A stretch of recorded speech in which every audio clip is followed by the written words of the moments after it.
সাকিবকে কাজ দিয়ে হ্যাপি করতে পারবে না। এটা আমার আমার হচ্ছে গিয়ে উদাহরণ হয়তো বা। তো আমার কথা হচ্ছে যে আমি সংসারকে অলওয়েজ প্রায়োরিটি দিই, ভালোবাসি। কিন্তু শাকিব খান যে কথাটা এসে বলবে যে আমি সব ভুলে গেছি, সংসার করতে যখন ফেরত আসো, আমার মনে হয় এটার পেছনে নিশ্চয় কোনো ক্যামেরা থাকবে, ডিরেক্টর থাকবে, কারণ লাস্টে কাট বলবে। আমি জানি না তুমি এত সুন্দর করে কিভাবে এই কথাগুলো বলছো। আমার এখন তোমার থেকে বরং কথা আরো শিখতে মন চাইছে। স্বাভাবিক জীবনের মধ্যে অস্বাভাবিক হচ্ছে জয়, কারণ এত সুন্দর একটা লাইফ আসলে না হলে বুঝতে পারতাম না। জয় থেকে অবশ্যই জয়ের বাবার প্রসঙ্গে তো আসবই। এখন তোমাদের সিচুয়েশন কোন পর্যায়ে আছে? আহ ভালো। কারণ প্রত্যেকটা মানুষের ব্যক্তি স্বাধীনতা আছে। তো আমরা এখন স্বাধীন জীবনে আছি, তার ব্যক্তি স্বাধীনতা তাকে দিয়ে দিয়েছি আমি। কারণ আমার স্বাধীনতার মধ্যে একটু হস্তক্ষেপ করেছিল, সেটা হচ্ছে আমার মা হওয়া থেকে চেয়েছিলেন সে আমি যেন মা হতে না পারি। তো আমার কথা ছিল যে দীর্ঘ আড়ালের 8টা বছর যে আমি তার সাথে সংসার করেছিলাম, তখন আমি তার স্বাধীনতার মধ্যে কখনোই হস্তক্ষেপ করতে চাইনি। কারণটা হচ্ছে আমার তিনটা অ্যাক্সিডেন্ট ছিল। তো সেটা আমি তার কথা মতো রাজি হয়ে গিয়েছিলাম। নিতান্তই জয়ের ব্যাপারটা রাজি হতে পারিনি, এবং সিচুয়েশন ডক্টর সবকিছু মিলেই রাজি হতে পারিনি। বিধায় এখন একটা খুব স্বাধীন পথে চলছি, সেও চলছে আমিও চলছি, হয়তো বা বুঝতে পাচ্ছেন। আমি শুনেছি যে সাকিব যখন ওর ছেলেকে দেখে সে নাকি মিষ্টি খাইয়েছেন সবাইকে, এটা কি সত্যি? আমি দেখিনি, আমার আমার জানা নেই। এখন কারা খাইয়েছেন বা কারা খেয়েছেন হয়তোবা তারাই বলতে পারে, আমি জানি না। আমি পাইনি। তুমি আমাকে মিষ্টি পাঠিয়ে দিও তাহলে। অবশ্য একটা গিফট এনেছো, থ্যাংক ইউ। মিষ্টি আর লাগবে না। কিন্তু আমি একটা জিনিস জানতে চাই, যখন জয়কে প্রথম সাকিব দেখলো বা প্রথম কোলে নিল, তখন তার রিয়াকশনটা নিশ্চয়ই তুমি দেখেছো। হ্যাঁ, সে তো যেটা হয়েছে, আমি নভেম্বরের 31 তারিখে বাংলাদেশে ঢুকি। আমি যখন তার বাসায় খবর পাঠালাম যে বাচ্চা আসছে, এখন আসছে না কেন, ইনফ্যাক্ট আমার শ্বশুর শাশুড়ি তাদেরকেও আমি খবর পাঠালাম, কেউই আমার বাচ্চাকে দেখতে আসছে না। একটা পর্যায়ে আমি খুব রাগারাগি করেছি, যেটা সত্যি কথা, যে কি ব্যাপার আপনারা আসছেন না কেন, এটা কেমন ধরনের কথা, আমি কিন্তু মানুষকে বলে দিব, আমি কিন্তু বের হয়ে যাব। এই ধরনের যখন দেখায়, একটা পর্যায়ে সাকিব হঠাৎ করে ফেব্রুয়ারির 19 তারিখ, মনে আছে আমার, জানুয়ারি পার ডিসেম্বর পার, ফেব্রুয়ারি 19 তারিখে সাকিব হচ্ছে গিয়ে পুবাইলে শুটিং করছিল। তখন আমাকে ওইখান থেকে মনির ফোন করে বললো দিদিও আসবে। আমি প্রথম বাচ্চাকে দেখবে জিনিস দিয়ে দেখতে হবে। তো পরে বলছে জিনিস কি জিনিস, ও তো এখান থেকে আসছে। আমি না, তার মধ্যে আমার ছেলে বেবি, ওকে জিনিস দিয়ে দেখতে হবে। তো বলছে যে দিদি তাহলে আমরা টাকা দিয়ে দিই, আপনি কিনে নিয়ে আসেন। আমি এইটুকু সময় ওর নেই, 2 মাস হয়ে গেল আমার বাচ্চা এখানে, ও নিজে থেকে কিনে আনবে না? মানে তোমারই বলে দিতে হচ্ছে যে হ্যাঁ, প্রথম বাচ্চার মুখ দেখতে হলে হ্যাঁ, জিনিস দেখতে হবে। যেহেতু আমার ছেলে বেবি, জিনিস ছাড়া তো আমি দেখতে দিব না। আচ্ছা, বিয়ের রহস্যটা বলো, কে কে ছিল তোমার বিয়েতে সাক্ষী হিসেবে? আমার মেজো বোন, তারপরে ছিল হচ্ছে সাকিবের ওই যে কাজিনটা, মানে কাজিন সেক্রেটারি ম্যানেজার মনি, আর আমাদের এক প্রডিউসার উকিল বাবা ছিলেন মামুন। আচ্ছা, তখন আমি বাসাবি থেকে বাবুর জন্য একটা চেন আর একটা হাতের বালা নিয়ে আমি বসে আছি। সাকিব আসলে পরিয়ে দিলেন, পরে বললো দামটা কত হয়েছে একটু জিজ্ঞেস করতো মনি, আমি পাশে বসা। তাই আমি আমার মনির ভাইকে বললো মনির ভাই এত টাকা হয়েছে। ও আচ্ছা। এটা হচ্ছে বাচ্চাকে ফার্স্ট দেখলেন।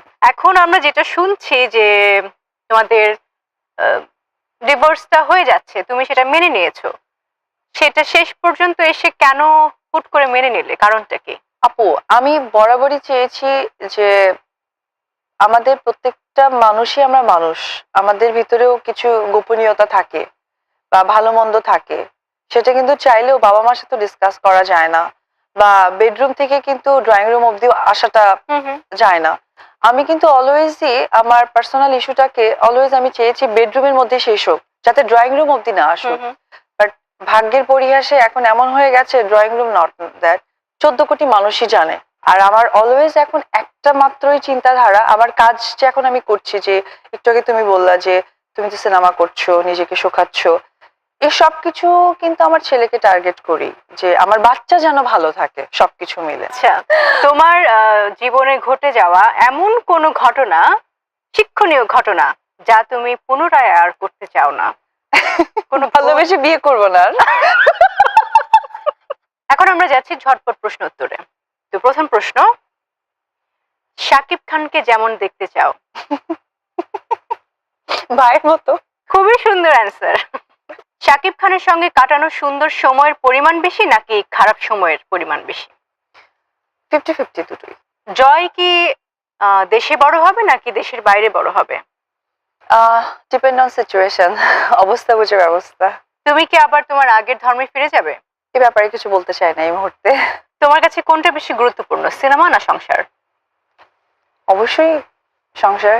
জয়কে কার মতন করে দেখতে চাও? বড় হওয়ার পর জয় কি মায়ের মতন হবে না বাবার মতন বড় মার হবে? মতো। মার মতন বড় হবে। এবার হচ্ছে আরেকটি, ঘুরে ফিরে কেন জানি আমি জানি না, শাকিব খান চলেই আসে। যদি কখনো ও ওর ভুল বুঝতে পেরে তোমার কাছে এসে বলে আমি যা করেছি ভুল করেছি, আই এম সরি, ভুলে যাও, মাফ করে দাও, আসো আমরা সংসার করি, কিন্তু তুমি সবকিছু ছেড়ে দাও, সিনেমা ছেড়ে দাও, সব কাজ ছেড়ে দাও, তুমি কি করবে? এই কথাটার আগে একটা কথা বলি। আমার যখন বেবি কনসেপ্ট করলো তখন কিন্তু আমার কেরিয়ার পিক কেরিয়ার। হুম। ইনফ্যাক্ট যে দুটো সিনেমা শাকিব খান আমার অনুপস্থিতিতে করেছেন সেই সিনেমাটা কিন্তু আমার সাইন করা এবং প্রথম আলোতে আমাকে ফটোশুট করানো। এমনকি ওই সিনেমার 4 লক্ষ টাকা এখনো আমার ঘরেই আছে। তো টপি সাহেবের ছবিটা যেটাকে বসগিরি বলি, সংসার মানে ব্যক্তি জীবন। একটা মানুষ যদি ব্যক্তি জীবনে হ্যাপি না হতে পারে কখনো সে পাবলিককে কাজ দিয়ে হ্যাপি করতে পারবে না। এটা আমার আমার হচ্ছে গিয়ে উদাহরণ হয়তো বা। তো আমার কথা হচ্ছে যে আমি সংসারকে অলওয়েজ প্রায়োরিটি দিই, ভালোবাসি। কিন্তু শাকিব খান যে কথাটা এসে বলবে যে আমি সব ভুলে গেছি, সংসার করতে যখন ফেরত আসো, আমার মনে হয় এটার পেছনে নিশ্চয় কোনো ক্যামেরা থাকবে, ডিরেক্টর থাকবে, কারণ লাস্টে কাট বলবে। আমি জানি না তুমি এত সুন্দর করে কিভাবে এই কথাগুলো বলছো, আমার এখন তোমার থেকে বরং কথা আরো শিখতে মন চাইছে। যেমন আমার কাবিনের ব্যাপারটা নিয়ে একবার কথা উঠেছিল, আমি নিজে থেকেই বলি যে কাবিনের কথা এমন হয়েছিল যে কিছু নিউজে আসছিল যে আমার কাবিনের সংখ্যাটা, আচ্ছা, শাকিব খান বলেছেন 7,01,000 আর আমি বলেছিলাম যে 1,07,01,000। শাকিব খানকে বলে দিই যে আমার বিয়ের কাবিন ফেরত দেওয়ার কোনো টেনশন নাই, কারণ আমি এটা তাকে মাফ করে দিলাম ক্যামেরার সামনে। আর একটা কথা, আমার বাচ্চার যে ভরণ পোষণের ব্যাপারটা, যেটা মাঝে মাঝে মায়া কান্না দিয়ে ওঠেন, বাচ্চার জন্য মন পুড়ে যায় তার। সে হচ্ছে স্কুল কলেজ অব্দি খরচ চালাবে বাচ্চার। এটাও আমার বাচ্চা যেহেতু একদম মানে কি বলবো, এখনো হচ্ছে গিয়ে 16 মাস তার বয়স, কথা বলতে শেখেনি, যেহেতু আমি তার গার্জিয়ান, তো ওর হয়ে আমি গার্জিয়ান হয়ে বলে দিলাম আমার বাচ্চার ভরণ পোষণ মাফ করে দিলাম তাকে, সে টোটালি ফ্রি। আপনারা শুনলেন এতক্ষণ অপু বিশ্বাসের কথা, সে অনেকটাই ছাড় দিয়ে দিয়েছেন আমাদের শাকিব খানকে। 100%। অপু বিশ্বাস, অনেক অনেক ধন্যবাদ লাভিলো এবং পূর্ণিমাতে সময় দেবার জন্য।